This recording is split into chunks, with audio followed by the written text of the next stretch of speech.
gente! Você é uma pessoa ansiosa? Ou melhor, você acha que às vezes a sua ansiedade vai um pouquinho além da conta do que é considerado normal? Pois é sobre isso que eu gostaria de falar com você hoje. Sobre a ansiedade e eu. Qual foi a minha experiência com a ansiedade? Hoje em dia está sendo, digamos que comum e cada vez mais frequente você ver pessoas acometidas por doenças da mente.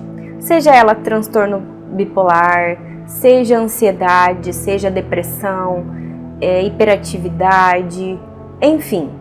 Cada vez mais nós temos visto pessoas recorrerem a profissionais por conta desses problemas, vamos dizer, da mente. Há alguns anos atrás, uns 8 anos mais ou menos, eu comecei a ter algumas crises de ansiedade. Algumas vezes eram mais fracas, outras vezes mais intensas. E com o passar do tempo, eu vi que foi se intensificando esses sintomas. Algo que eu me lembro de muito tempo atrás foi que o avô de uma amiga minha faleceu. E eu não tinha contato com ele, mas a morte dele me causou muita tristeza. Depois desse acontecimento, foi desencadeando uma série de sintomas ruins em mim. E eu achei estranho porque eu não tinha contato com ele. Eu vi ele umas 2, 3 vezes, mas nunca cheguei a conversar com ele de fato. Mas isso me marcou muito. Eu lembro que eu chorei demais naquela semana. Eu fiquei com uma angústia, um sentimento ruim. E a partir disso eu fiquei com muito medo. Medo de sair de casa, medo de meus pais ou meu irmão sair de casa e acontecer alguma coisa. Eu lembro que a minha mãe, ela ia comigo até o portão, ficava me olhando até eu virar a esquina para ir, no caso, para o trabalho. Ela ficava me olhando, cuidando de mim. E nessa semana começou uma angústia tão grande, um medo tão grande em mim, que eu parava no portão de casa e eu ficava olhando a rua, querendo voltar, mas eu tinha que trabalhar, mas era difícil para mim sair do portão. Até ela perguntava, você não vai? Eu falava, mãe, eu tô com medo, eu não quero ir. Então eu tinha medo de sair, eu tinha medo que acontecesse alguma coisa com os meus pais que estavam em casa. Um medo enorme que eu não sabia de onde estava vindo, na verdade. Passado um tempo, tive uns dias muito difíceis por um acontecimento na minha vida e veio uns sintomas muito ruins novamente. Aquele medo de novo e junto com algumas crises de depressão, eu não queria sair de casa, eu queria ficar deitada, eu só chorava, eu achei que minha vida não tinha mais sentido. E hora eu ficava bem, hora eu estava ruim, hora eu estava chorando, hora eu estava com medo, hora eu estava bem de novo.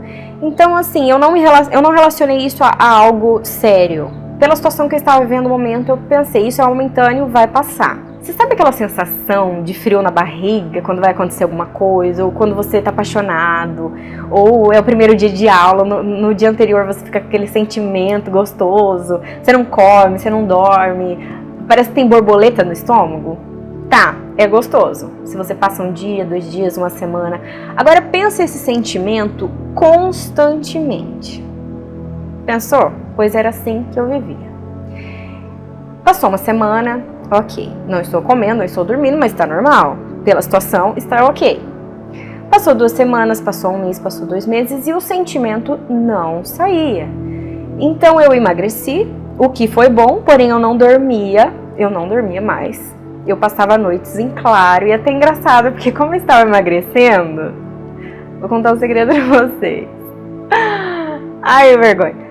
Eu provava roupa de madrugada, então eu ficava até 3 horas da madrugada provando roupa. Por quê? Eu estava emagrecendo, as roupas começaram a servir e eu ficava provando roupa de madrugada, que loucura. Nesse meio tempo, eu pensei, tem alguma coisa errada. Não está normal essa felicidade, esse não dormir, não comer. Eu estou emagrecendo, ok, mas isso não tá legal pra mim. Porque eu vou ter algum problema aí de saúde, né? Quem vai parar em pé sem comer? Algumas pessoas falaram pra mim, procura um psicólogo que vai ser bom pra você. Só que, gente, eu como uma boa ansiosa, falei, o psicólogo não vai resolver o meu problema. Eu quero remédio, porque o meu caso é de remédio, eu tinha certeza disso. Então eu fui direto na veia, falei, eu vou procurar um psiquiatra, e fui. Eu cheguei na psiquiatra, falei todos os sintomas que eu estava tendo e foi constatado mesmo que eu estava com ansiedade. Ela passou remédios pra mim E eu falei, claro que eu vou comprar, porque eu nunca tive problema com remédio nenhum. Eu acho que isso é uma das barreiras de uma pessoa que às vezes tem um problema assim, não admite porque tem que tomar remédio e não quer aceitar o fato disso. Pra mim nunca foi um problema isso. E eu acho que as pessoas têm que se conscientizar que o remédio muitas vezes é pro bem, não pro mal. Então, às vezes você usa por um período de tempo só e depois já fica bem, enfim. Eu aceitei e falei, vamos lá. Então eu comecei a tomar um Rivotril para dormir e a fluoxetina para dar uma acalmada na minha ansiedade.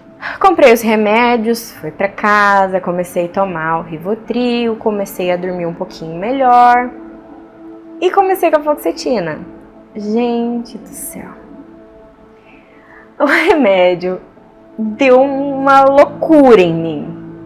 O meu pai, pastor, o salão da igreja era perto de casa. O que eu fazia? Me deu um sentimento, uma loucura que eu precisava liberar adrenalina. Eu pegava a chave da igreja durante a semana, ia pra igreja pra ficar correndo em volta das cadeiras. Eu corria, porque eu precisava liberar adrenalina. Eu tinha medo de correr perto de casa. Então eu ia pro salão da igreja e ficava correndo, até eu sentir que liberei. Mas o que acontece? Ele deu uma reação adversa. Por quê? Muitas pessoas falavam, nossa, a fluoxetina é bom pra emagrecer. Tem gente que só toma pra isso, não que seja o aconselhado, não é? Mas tem gente que toma pra isso. Só que me desencadeou uma compulsão alimentar. Ou seja, o período que eu fiquei com a fluoxetina me deu sim essa loucura de liberar adrenalina, mas eu comia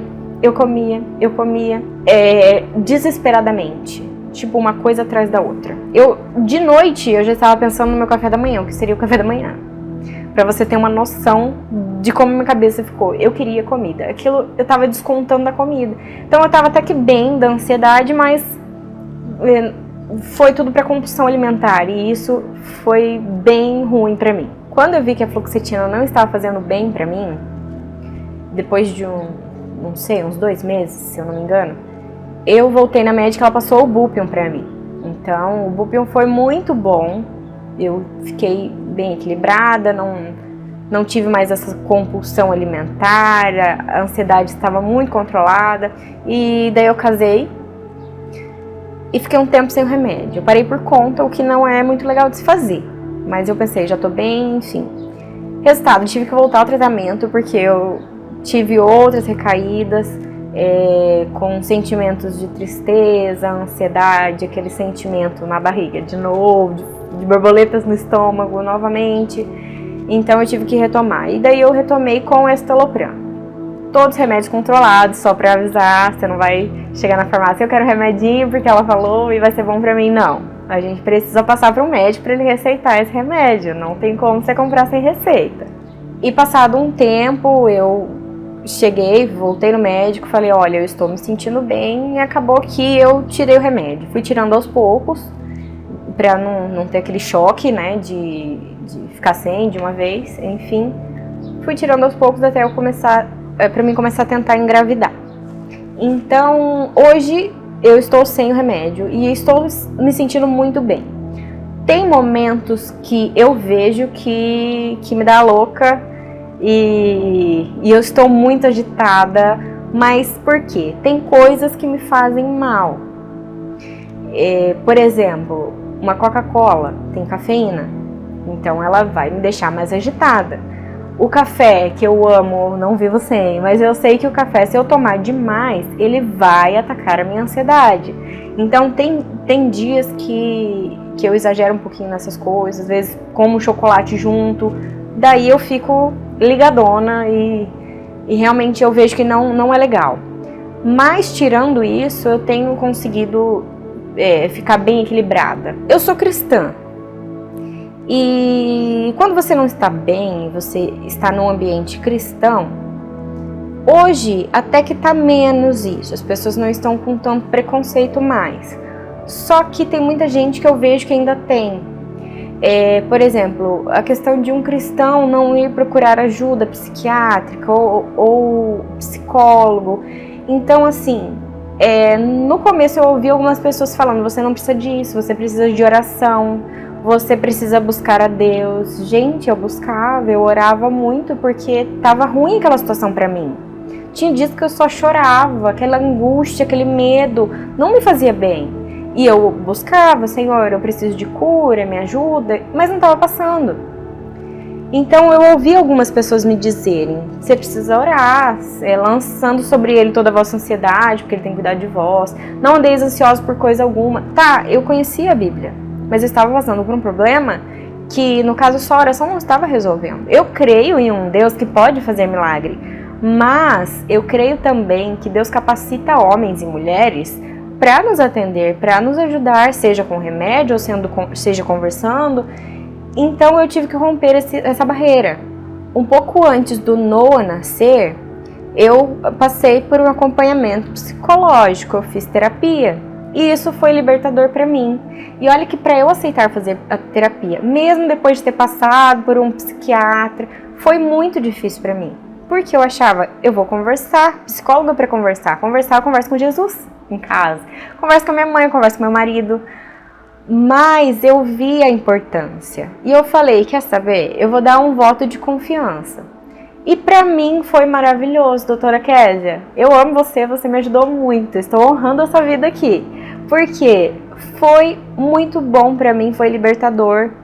Tratando de coisas do meu passado, tratando de coisas do presente, medos, inseguranças, enfim. Foi parte do processo.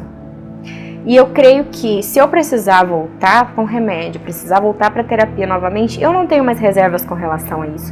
Eu vou fazer porque eu quero ficar bem. E eu tive que aceitar que, assim como eu trato o meu físico, eu tenho que tratar também o meu psicológico. Para ter saúde, para ter uma vida plena, uma vida mais leve, mais alegre. E eu creio que as pessoas precisam deixar de lado esse preconceito. Eu tive que romper com certas barreiras minha e que as pessoas estavam impondo. E eu consegui. E isso fez bem pra mim. Foi cura pra mim. Hoje eu estou bem. E eu te desafio a fazer o mesmo. Procure ajuda. Se você vê que não está legal, procure ajuda. Não espere o tempo passar mais ainda. Não espere esse sentimento aumentar, essa tristeza ou essa ansiedade, a falta de sono, porque isso não vai gerar saúde para você, muito pelo contrário, isso vai te adoecendo. Bom, é isso que eu queria passar para vocês, um pouquinho do que eu vivi e te incentivar a, se você estiver passando por algo do tipo, seja um início de depressão, de ansiedade ou de o que quer que seja, procure ajuda. Pretendo fazer um novo vídeo com a ajuda de uma psicóloga profissional na área, para esclarecer algumas dúvidas do que pode ser o início de uma depressão ou de uma ansiedade, alguns sintomas que a gente passa despercebido muitas vezes. Então, se você acha que isso seria interessante, comente aqui embaixo e manda também para mim a sua dúvida, para que nesse novo vídeo nós possamos estar respondendo também. Se você gostou desse vídeo, não se esqueça de se inscrever no nosso canal, ativar o sininho para receber nossas notificações e dar um curtir aqui embaixo. Um beijo com muito carinho para você e até a próxima. Tchau! Não. Amor, difícil saber que você tá ouvindo. Enfim, pode dar o canto.